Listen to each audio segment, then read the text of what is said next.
திரையில பார்க்கும்போது வசனமா சொல்லிட்டு இருந்தாரு. ஆனா இப்ப பார்த்தா இப்ப சிஎம் ஆயிட்டு எல்லாமே இம்ப்ளிமெண்ட் பண்றாரு. பெண்களுக்கு நலத்திட்டம், மகளிர் பாதுகாப்பு, மகளிர் உரிமை தொகைன்னு சொல்லிட்டு எல்லாமே புது புது ஸ்கீம்ல கொண்டு வராரு. இன்னும் இது தொடரும், இன்னும் நல்லாவும் செய்வாரு. இன்னொன்று சட்டமன்றத்தில் பார்த்தீங்கன்னா முன்னெல்லாம் பார்த்தீங்கன்னா வயசானவங்க அது போல ஓல்ட் ஏஜ் பீப்புள்ஸ் தான் நிறைய பேர் எம்எல்ஏவா இருந்தாங்க. ஆனா இப்போ பார்த்தா யங் ஏஜ் இளைஞர்கள்லாம் இருக்காங்க. அதனால இன்னும் சிறப்பா பண்ணுவாங்க, இன்னும் நல்லபடியா நடக்கும் எல்லாமே. விஷயப்படி விஜய் சார் நடிகரா இருக்கும்போது நிறைய மக்களுக்கான கருத்துக்களை சினிமா லைஃப்ல சொன்னார், நிறைய திட்டங்களை சொன்னாரு. இப்ப ரியல் லைஃப்ல அந்த எல்லா திட்டத்தையும் ரியலா கொண்டு வராரு. வயசானவங்களுக்கு தான் நிறைய நிறைய பேர் இருந்தாங்க. இப்ப இளைஞர்களோட பட்டாளம் தான் அதிகமா இருக்கு. தாவேக்கால வர எல்லா எலெக்ஷனுமே இனிமே இவர் தான், நம்ம தாவேக்கா தான், விஜய் தான். இதுக்கு மேல எத்தனை வருஷம் ஆனாலும் முதல்வர், வருங்கால முதல்வர். Wish a happy birthday, the Honorable Chief Minister of Tamil Nadu, Thiru C. Joseph Vijay sir. அவரு சினிமால நிறைய படத்திலேயே பாத்தீங்கன்னா கருத்தோட படத்துல தான் எடுப்பாரு. தமிழ்நாட்டுல என்னென்னலாம் பண்ணலாம், என்னென்னலாம் செய்யலாம் அப்படின்ற மாதிரிதான் அவரோட கருத்தே இருக்கும். இப்ப அதெல்லாம் ரியலா செஞ்சுன்னு இருக்காரு. அது பார்க்கும்போது இன்னும் சந்தோஷமாவே இருக்குது. அவர் இன்னும் நல்லா பண்ணுவாருன்ற நம்பிக்கை தமிழ்நாட்டு மக்கள் எல்லாரோட மனசுலயும் இருக்குது. இளைஞர்கள் பட்டாளம்ன்றது தாவேக்கலா தான் அதிகமா இருக்கிற மாதிரியும், நாடாளுமன்ற இது மாநாடு வச்சு சட்டமன்றத்துல பாத்தீங்க அப்படின்னாவே சட்டமன்றத்துல எதிர்கட்சியோட நம்ம பக்கம் தான் வெயிட்டான ஆளுங்களும் இருக்கிறாங்க. இளைஞர் படை அப்படின்னா பாத்தீங்கன்னா தாவேக்கலை தான் நிறைய இருக்கிறாங்க. இளைஞர்களுக்கு நிறைய முன்னுரிமை கொடுத்திருக்கிறாங்க. ஏழை எளியர்கள் எல்லாமே அரசியலுக்கு வரணும் அப்படின்னா தாவேக்கலை தான் வர முடியும் அப்படின்றதுனால நிறைய பேர் தாவேக்கலை தான் நிறைய பேர் இருக்கிறாங்க. ஓகேங்களா? அதுல பாத்தீங்கன்னா கட்சின்றதோட மதம் ஜாதி அதை பத்தி எதுவுமே இல்லாம ஏழை பணக்காரன் யாரும் இல்லாம பொதுவா ஒரு நல்ல ஒரு ஆட்சி கொடுக்க முடியும்னா அது எங்க தலைவர் ஜோசப் விஜய் அவரால் மட்டும்தான் முடியும். அவர் தவிர்த்து வேற யாராலும் தமிழ்நாட்டுல இனிமேல் முதலமைச்சர் ஆக முடியவே முடியாது. நிரந்தர முதலமைச்சர் எங்கள் அண்ணன் அவர் மட்டுமே. Happy birthday Vijay sir. திரையிலனா எல்லாமே நல்லதே பண்ணாங்க. நல்ல படத்துல எல்லாமே நல்ல கருத்துள்ள படமா தான் எடுத்தாரு. எடுத்தது இல்லாத அதுல நல்லதுதான் சொல்லுவாரு. அதே நல்லது மட்டும்தான் இப்பயும் முதலமைச்சர் ஆகி நல்லது மட்டும்தான் பண்றாரு. அவரோட திட்டம் எல்லாமே அவரோட பேரோட நோக்கம் பண்ணி வைக்கல. எந்த திட்டத்தையும் அஞ்சலி எம்எல் திட்டம் அந்த மாதிரி தனித்தனியா திட்டம் அரசியல் தலைவர் பத்தி தான் திட்டத்தை சொன்னாங்க. பெண்களுக்கான நிறைய திட்டத்தை கொடுத்தாங்க. பெண் படை திட்டம், மகளிர் திட்டம், அப்புறம் ஸ்கூல்ல நல்லதே பண்ணாங்க. பசங்களுக்கு 1ஆம் கிளாஸ்ல இருந்து 12th படிக்கிற வரையும் ஃப்ரீயா காலை உணவு திட்டம், மதியம் அது அப்படியே தொடங்கணும். ஒரு பேக்ல இப்போ ஃபர்ஸ்ட் எல்லாம் சிஎம் போட்டோ போட்டு போடுவாங்க. இப்போ போட்டோ இல்லாத சிஎம் போட்டோவே இல்லாம ஒரு திருக்குறள் மென்ஷன் பண்ணி தான் போடுறாங்க. அம்மா உணவு திட்டத்தை நல்லா சிறப்பா இப்ப மீண்டும் புதுப்பிச்சிருக்காங்க. இனிமே இன்னும் நல்லதே தான் பண்ணுவாரு. வருங்கால முதல்வரும் அவர் தான், வருங்கால சிஎம்மும் அவர் தான். Wish you happy Vijay CM sir. இப்போ சட்டசபையில நிறைய வயசானவங்களுக்கு தான் இருந்தாங்க.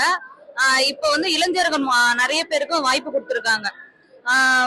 திரையில நிறைய நல்ல விஷயங்கள்ல சொன்ன அவரு இப்போ சிஎம் நிறைய இம்ப்ளிமெண்ட் பண்றாரு.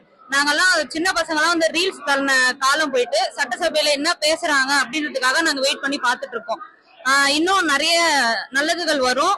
ஓட்டு போட்ட மக்களுக்காக ஓட்டு போடாதவங்களும் இவர் ரொம்ப நல்லது அப்படின்னு சொல்ற அளவுக்கு எங்களுடைய ஆட்சி நல்லா இருக்கும். இனிய பிறந்தநாள் வாழ்த்துக்கள் சிஎம் சார். இந்த பெண்கள் பாதுகாப்புக்காக நீங்க சொன்ன அந்த பெண்கள் அதிரடிப்படை சிறப்பா வேலை செய்து இன்னும் வேலை செய்யும். பெண்கள் இன்னும் பாதுகாப்பாக இருப்பாங்க. யாரு ஒரு தொகுதி கூட ஜெயிக்காதுன்னு சொன்னாங்களோ எங்க தலைவர் சிஎம் அசால்ட்டா அடிச்சுட்டு எந்த கூட்டணியும் இல்லாம, எத்தனை கூட்டணியும் வச்சீங்க, எந்த கூட்டணியும் இல்லாம தனித்து நின்று நாங்க வாக்களிச்சு, அதாவது இப்ப வாக்களிக்காதவங்களும் நம்ம வாக்களிச்சிருக்கலாம் அப்படின்னு சொல்ற அளவுக்கு சிஎம் சார் நல்ல ஒரு ஆட்சியை கொடுக்கிறாரு. இது மீண்டும் தொடரும். One second happy birthday CM sir. எங்க தமிழக முதல்வர் தளபதி அவர்கள் கலைத்துறையில் இருக்கும்போது மக்களுக்கு வேண்டிய கருத்துக்கள், இந்த நாட்டுக்கு என்னென்ன செய்யலாம், திட்டங்கள், மக்கள் என்னென்னலாம் எண்ணற்ற துன்பங்களை இது பண்றாங்க, மக்களுக்கு என்னென்ன சேஞ்சஸ் வேணும்ன்றத திரைப்படம் மூலமா கருத்து தெரிவிச்சாரு. ஒரு விதமா ஒரு விஷயத்துல பாத்தீங்கன்னா ஒரு விரல் புரட்சி. இந்த எலெக்ஷன்ல மக்கள் கரெக்டான தலைவர்கள் தேர்ந்தெடுக்கணும், மக்களுக்கான உரிமைகளை கிடைக்கணும் அப்படின்னு திரையில கண்டிப்பா எல்லாருக்கும் அது ஒரு அவேர்னஸ் கிரியேட் பண்ணாரு. இப்போ அவர் வந்து முதல்வர் ஆயிட்டாரு. முதல்வர் ஆனதுக்கு அப்புறம் திரைத்துறையில நடிக்கிறத விட்டுட்டு அவர் என்னென்னலாம் திரைத்துறையில சொன்னாரோ அதை இன்னைக்கு தமிழக மக்களுக்காக செயல்ல, அதாவது சும்மா பொம்மை முதல்வரா இல்லாம செயல் முதல்வரா செயல்படுத்தணுன்ற எண்ணத்தோட ஒரு துறையிலையும், குறிப்பாக மக்களுக்கு அடிப்படை வசதிகள், ஏழை எளியோருக்கு சென்றடையாத திட்டங்களை கடைசி வேர் வரைக்கும் அடிமட்ட தொண்டர்கள் உள்ள மக்களுக்கும் போய் நலத்திட்டங்கள் சேரணும். பல சலுகைகள் வந்து மக்களுக்கு கிடைக்காமலே இருக்குது. அது கண்டிப்பா போய் அவங்க சேரணுன்ற எண்ணத்துல முதல்வர் நிறைய திட்டங்களை விரிவுபடுத்தி ஒன்னொன்னா செயல்படுத்திட்டே வர்றாரு. இது மக்களுக்கு வந்து இப்பதான் நாங்க வந்து ஆட்சி அமைச்சிருக்கோம். மக்களுக்கு வந்து என்னென்னலாம் பணிகள்லாம் தேவைப்படுதுன்றத கருத்து கேட்டு அது ஒரு ப்ராசஸ் போயிட்டு இருக்கு.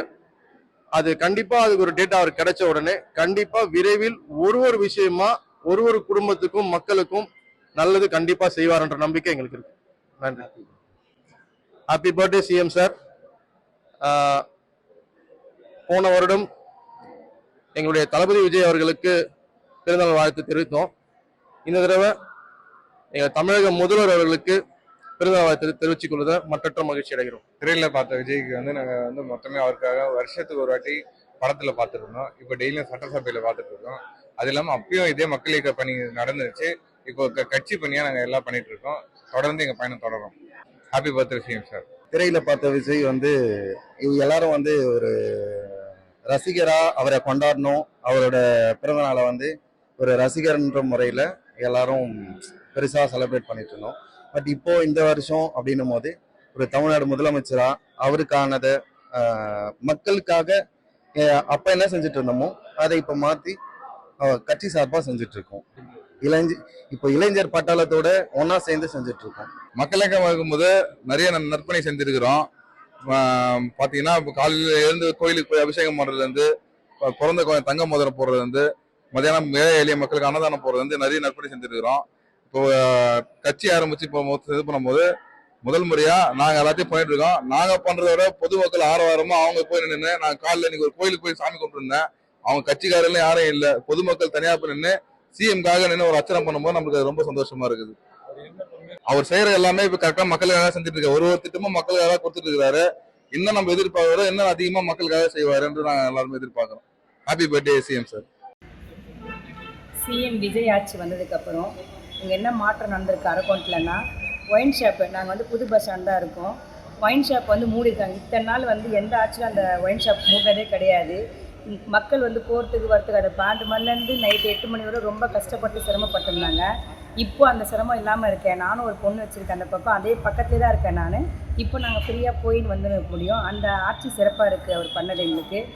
இதுக்கப்புறம் நான் எங்கள் அரக்கோணத்தில் அவர் என்ன பண்ணணுங்கன்னா, நாங்கள் நகரத்தில் இருக்கிற வந்து ஃபுல் அண்ட் ஃபுல் வந்து இந்த குப்பை காவா தண்ணி பிரச்சனை ரொம்ப அதிகமாக இருக்குது. எங்கே பாரு இந்த காவா பிரச்சனை, குப்பை பிரச்சனை தான். நம்ம போய் நம்ம காவாக்காரர்கிட்ட போய் கேட்டோம், குப்பைக்காரர்கிட்ட கேட்டோம்னா யாருமே ஆள் இல்லை, ஒருத்தர் தான் இருக்காங்க, ஒருத்தர் தான் போடுறாங்க. அந்த ஆளுங்களை நிரப்பி நம்ம அரக்கணும் ஃபுல் அண்ட் ஃபுல்லாகவே வந்து க்ளீனாக இருக்காம நம்ம பண்ணித்தரணும் தளபதி. அதுக்கு நம்ம அவர்கிட்ட கோரிக்கை கொடுக்கணும்.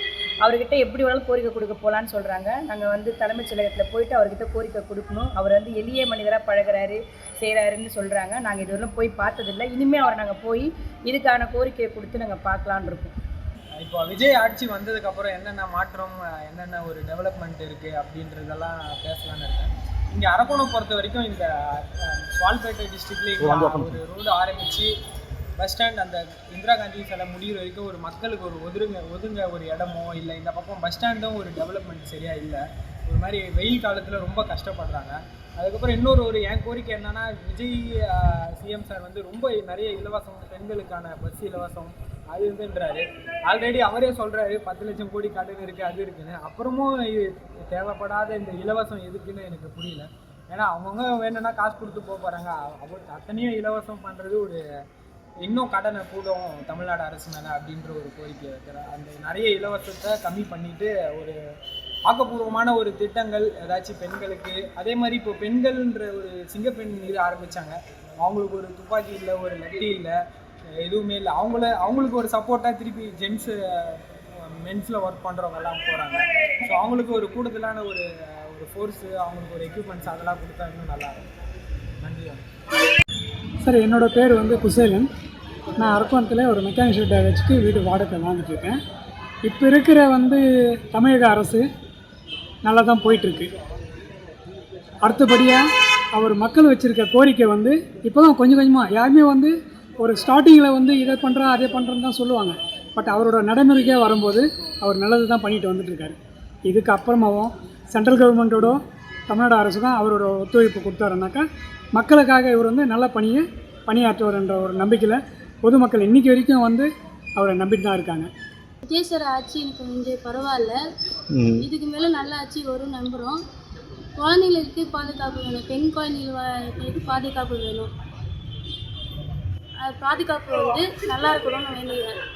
ஏன்னா இப்போ சின்ன குழந்தைங்களே வந்து பாலை கல்யாணம் பண்ணுறாங்க. அது பண்ணக்கூடாது, கடுமையான தண்டனை கொடுக்கணும். அது கடுமையான சட்டத்தை கொண்டாடணும்னு வேண்டுகிறேன். என்னோடய பேர் ஜமுனா, நான் ஒரு டீச்சர். நான் அரக்கோணம் சட்டமன்ற தொகுதியிலேருந்து பேசுகிறேன். இப்போ 1 மந்த்து தான் நான் எங்கள் விஜயண்ணா வந்து ஆட்சியில் வந்திருக்காங்க. இந்த 1 மந்த்லேயே நம்மளுக்கு நிறைய டிஃப்ரென்ஸ் இருக்கும். ஃபஸ்ட்டு டிஃப்ரென்ஸ் பார்த்தீங்கனாலே ஊழலற்ற ஆட்சி. முன்னாடியெல்லாம் வந்து ஸ்கூலில் வந்து ஸ்கூலுக்கே வந்து தெரியாது சில விஷயம். ஸ்கூலில் பிள்ளைங்களுக்கெலாம் வந்து பேரண்ட்ஸ்க்கே தெரியாது. இப்போ அப்படியெல்லாம் கிடையாது. எல்லாருடைய ஃபோன் நம்பரையும் பப்ளிக்காகவே இஷ்யூ பண்ணிட்டாங்க. நம்மளுக்கு கைடன்ஸ் ஃபுல்லாகவே கொடுக்குறாங்க, எல்லாருக்குமே கைடன்ஸ் கொடுக்குறாங்க. நம்ம பணமே கட்டாமலேயே அவங்களுக்கு வந்து அங்கீகாரம் கொடுக்குறாங்க. ஸ்கூலில் முன்னாடிலாம் அப்படி இருக்காது. ஒரு யாருக்கா போய் லஞ்சம் கொடுத்தா தான் அவங்களுக்கு அங்கீகாரமே கிடைக்கும். அது 1 மந்த் ஆகும், இல்லை 1 வீக் ஆகும், 10 டேஸ் ஆகும், இழுத்தடிப்பாங்க. இப்போ அந்த மாதிரி கிடையாது, உடனே முடிஞ்சிச்சு, உடனே கொடுத்துட்றாங்க.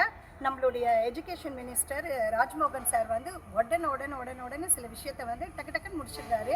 ஸோ நான் அது எங்களை டீச்சர்ஸாக இருக்க எங்கள் எல்லாருக்குமே வந்து ரொம்ப ப்ரௌடான ஒரு மூமெண்ட்டு. அவரை நினச்சி நாங்கள் ரொம்ப பெருமைப்படுறோம். அது எங்கள் விஜய் அண்ணாவுடைய கைடன்ஸில் அவங்க வந்து ரொம்ப பெஸ்ட்டாக கொடுக்குறாங்க. இனிமேல் எஜுகேஷன் பார்த்தீங்கன்னா ரொம்ப ரொம்ப ரொம்ப பெஸ்ட்டாக இருக்கும். பிள்ளைங்களுக்கு வருங்கால குழந்தைங்க வந்து ரொம்ப நல்ல ஃப்யூச்சர் அவங்களுக்கு அமையும். கண்டிப்பாக இருக்குது இந்த ஆட்சியில்.